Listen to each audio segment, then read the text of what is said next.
ಮೊದಲಿಗೆ ಎಲ್ಲ ಕನ್ನಡಿಗರು ಹಾಗೂ ಕನ್ನಡೇತರರಿಗೂ ಕನ್ನಡ ರಾಜ್ಯೋತ್ಸವದ ಶುಭಾಶಯಗಳು. ನನ್ನದೊಂದು ಪುಟ್ಟ ಲೇಖನ, ಆಧುನಿಕ ತಾಯಿ.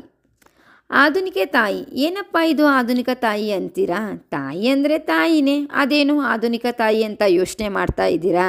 ಮಾಡಲೇಬೇಕಾದ ಯುಗದಲ್ಲಿ ಜೀವಿಸ್ತಾ ಇದ್ದೀವಲ್ಲ ಸ್ವಾಮಿ. ಹೌದು, ತಾಯ್ತನ ಅನ್ನೋದು ಈ ಯುಗದ ದೊಡ್ಡ ಯುದ್ಧವೇ ಸರಿ.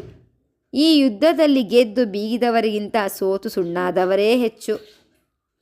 ವಿಜ್ಞಾನ ಎಷ್ಟೇ ಮುಂದುವರೆದರೂ ತಾಯಿ ಮಗುವಿನ ಕರುಳಿನ ಸಂಬಂಧವನ್ನು ಅರಿಯುವ ಇಲ್ಲ ಅಳಿಸುವ ತಂತ್ರಜ್ಞಾನ ಬರಲೇ ಇಲ್ಲ ನೋಡಿ.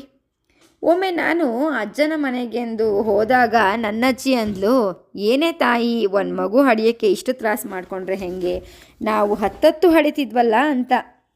ನಿಜ, ಒಂದೊಂದಿತ್ತು ಕಾಲ ತಾಯ್ತನವನ್ನು ಸ್ವಾಭಾವಿಕವಾಗಿ ಅನುಭವಿಸಿ ಆನಂದಿಸಿ ಕೂಸನ್ನು ಸಂಭ್ರಮದಿಂದ ಬರಿ ಮಾಡಿಕೊಳ್ಳುತ್ತಾ ಇದ್ದರು.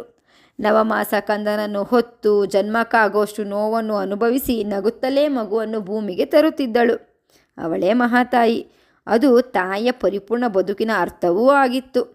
ಯಾವುದೇ ಮಾತ್ರೆ, ಇಂಜೆಕ್ಷನ್ಗಳು, ಸ್ಕ್ಯಾನಿಂಗ್ಗಳ ಗೊಡವೆ ಇಲ್ಲದೆ ಕೇವಲ ಪ್ರಕೃತಿ ಹಾಗೂ ಹೆಣ್ಣಿನ ನಡುವಿನ ಯುದ್ಧದಲ್ಲಿ ಅವಳು ಹೋರಾಡಿ ಹಡೆಯುತ್ತಿದ್ದಳು. ಆದರೆ ಈ ಆಧುನಿಕ ತಾಯಿಯ ಯುದ್ಧವೇ ಬೇರೆ. ಪ್ರಕೃತಿಯಿಂದ ಪ್ರಯೋಗಾಲಯಕ್ಕೆ ಅವಳ ತಾಯ್ತನದ ಹಾದಿ. ಮೊದಲೇ ಫಲವತ್ತತೆಯ ಕೊರತೆ. ಹಾಗೋ ಹೀಗೋ ಆಕೆ ಗರ್ಭಿಣಿಯಾದರೆ ದಿನದ ಮೊದಲ ದಿನದಿಂದಲೇ ಶುರು ನೋಡಿ ಮಾತ್ರೆ, ಇಂಜೆಕ್ಷನ್ಗಳ ಪ್ರಯೋಗ. ಅಮ್ಮನ ಮಮತೆಯಲ್ಲಿ ಬೆಳೆಯಬೇಕಾಗಿದ್ದ ಕಂದ ಇದೀಗ ವೈದ್ಯಳ ಮಾತ್ರೆಗಳಲ್ಲಿ ಮೊಳಕೆ ಒಡೆಯಬೇಕಾಗಿದೆ. ಇದೇ ಅಲ್ಲವೇ ಆಧುನಿಕ ತಾಯಿಯ ದುಸ್ಥಿತಿ? 100 ಮಾತ್ರೆಗಳು, 10 ಸ್ಕ್ಯಾನಿಂಗ್ಗಳ ಜೊತೆಗೆ ಸೆಕ್ಷನ್ ಎಂಬ ಭೂತದೊಂದಿಗೆ ತನ್ನ ತಾಯ್ತನದ ಜೀವನದ ಅಂತ್ಯ. ಆಧುನಿಕತೆಯ ಪ್ರಭಾವ, ಫಾಸ್ಟ್ ಫುಡ್ನ ವ್ಯಾಮೋಹ, ವರ್ಕ್ಲೋಡ್ ಎಂಬ ಭೂತ, ಇದರ ಪರಿಣಾಮ ಪರಿಪೂರ್ಣವಾಗಬೇಕಿದ್ದ ತಾಯಿಯ ಆರೋಗ್ಯ ಈಗ ಕೇವಲ ಮಾತ್ರೆಗಳ ಆಧುನಿಕ ತಾಯಿಯಾಗಿ ಬಿಟ್ಟಿದ್ದಾಳೆ. ಮಗುವಿಗಾಗಿ ಹಂಬಲಿಸಿ 100 ಪ್ರಯೋಗಕ್ಕೆ ಒಳಗಾಗಿ ಕೊನೆಗೆ ಶೂನ್ಯದಲ್ಲಿ ನಿರಾಶರಾದವರು ಅದೆಷ್ಟೋ. ಇನ್ನು ಕೆಲವರು ಹಡೆದ ಕಂದಮ್ಮನನ್ನು ನಿರ್ದಾಕ್ಷಿಣ್ಯವಾಗಿ ಮೋರಿಗೆ ಎಸೆದ ಮಹಾತಾಯಿಯರು ಇನ್ನೆಷ್ಟೋ. ಇದೇ ಅಲ್ಲವೇ ಪ್ರಕೃತಿ ಮಾತೆಯ ಲೀಲೆ? ಬೇಕೆಂದು ಬೇಡಿದವರಿಗೆ ಬಂಜೆ ಎಂಬ ಪಟ್ಟ.